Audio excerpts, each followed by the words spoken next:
Chegou o tão esperado mês de junho, o mês que marca metade de 2025, que tá passando numa velocidade simplesmente absurda.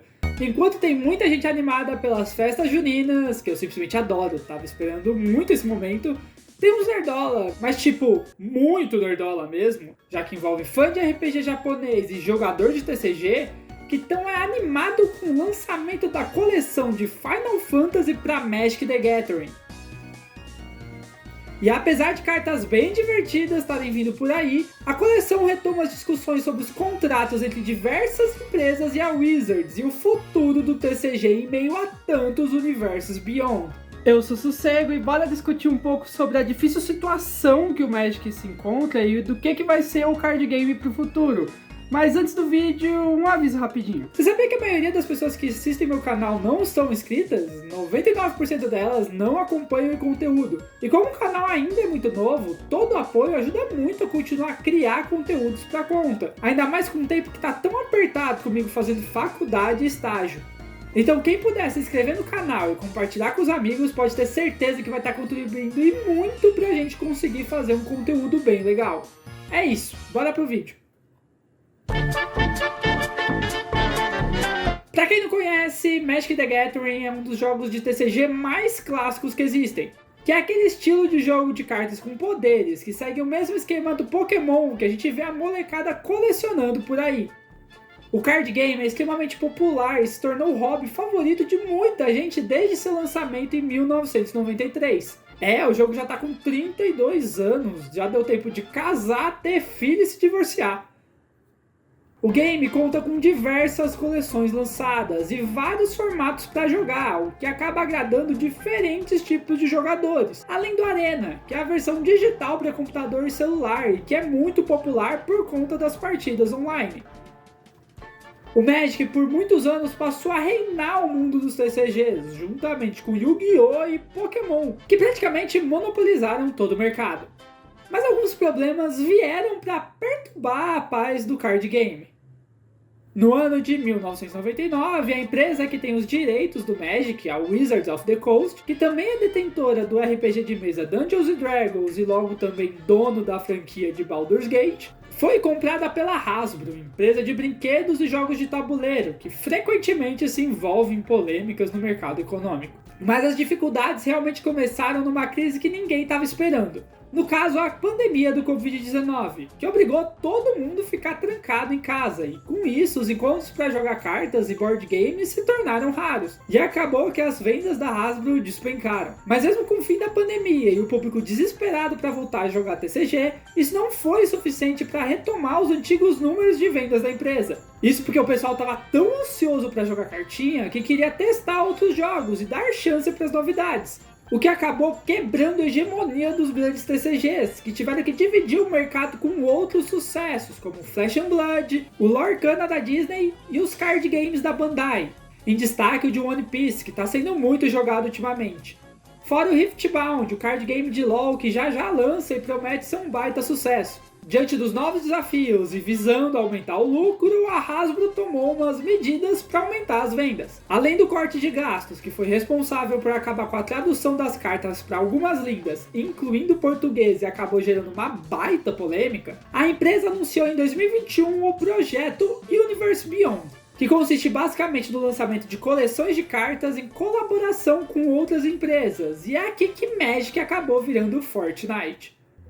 A Wizard já tinha feito algumas collabs com outras franquias anteriormente, mas de menor proporção. Já tinham sido lançadas cartas de The Walking Dead, Stranger Things e Street Fighter, mas a arte não tinha agradado muita gente, então as mesmas cartas foram relançadas, mas com os designs e personagens da lore de Magic. Acontece que a partir de Universe Beyond, a Wizards mudou a estratégia, e agora além de cartas melhores e artes mais próximas às já usadas no Magic, começaram a ser lançadas coleções completas em colaboração, e não somente uma dúzia de cartas. A primeira das caras foi Warhammer 40k no ano de 2022, e desde então a gente teve coleções de Senhor dos Anéis, Doctor Who, Fallout, Assassin's Creed e o lançamento de Final Fantasy agora no dia 13 de junho, tudo isso num período de só 3 anos.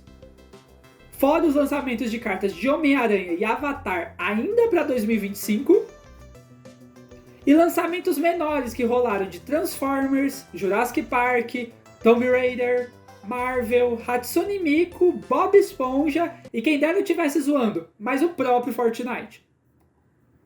A nível comercial, essas coleções são um grande sucesso. A nova coleção de Final Fantasy se tornou a mais vendida de todas, ainda na pré-venda, superando a coleção do Senhor dos Anéis, que também é um Universe Beyond.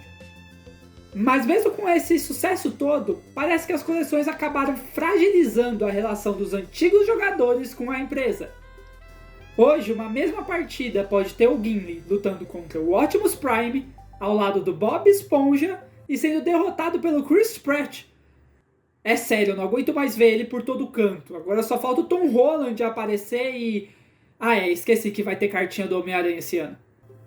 Toda essa bagunça, apesar de engraçada e ter virado meme na comunidade, na real gerou um baita desconforto nos jogadores, que gostam e querem continuar jogando apenas com os personagens que são canônicos do mundo de Magic, que tem uma baita lore gigante. A situação ainda piora com a mudança das regras de quais formatos essas cartas são permitidas de ser jogadas. Antigamente elas eram permitidas apenas nos formatos eternos, como Commander, que é mais focado pro for fun, então não tinha tanto problema assim. Mas agora, a partir do lançamento de Final Fantasy, elas também serão permitidas no formato padrão, que é o formato dos principais cenários competitivos de Magic. E eu te garanto que no meio dessas coleções tem muita carta roubada que pode mudar o meta completamente. Mas mesmo no meio de toda essa salada de fruta, eu quero trazer um questionamento pro pessoal de casa. Sei que já não tem mais tanta graça ver um caminhão se transformar em um robô gigante no meio da mesa. E também tá super exaustivo essa quantidade gigantesca de Universe Beyond lançando toda hora e virando uma baita bagunça. Mas será que esse é o principal problema de Magic atualmente? Como já falei anteriormente, Magic tá lá com seus 32 anos de conteúdo. E apesar de uma história incrível, cheia de planos diferentes, personagens interessantes e vilões que enriquecem a trama da obra, uma hora a empresa fica sem ideias realmente boas para contribuir com o cenário. O Universe Beyond já era uma resposta pensada para essa dúvida do que fazer com o futuro do Magic, já que logo após a coleção de Warhammer, a história de Phyrexia, que era um dos, se não o principal arco do card game, se fechou lá em Marcha das Máquinas.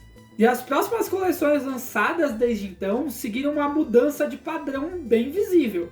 Enquanto a maioria das coleções anteriores à Marcha das Máquinas contavam a lore de universos que já eram canônicos nas histórias, exploravam novos eventos que aconteciam e se entrelaçavam entre os mundos, as novas histórias introduziram novos planos e temáticos bem explícitas que davam reskins em personagens já conhecidos na lore.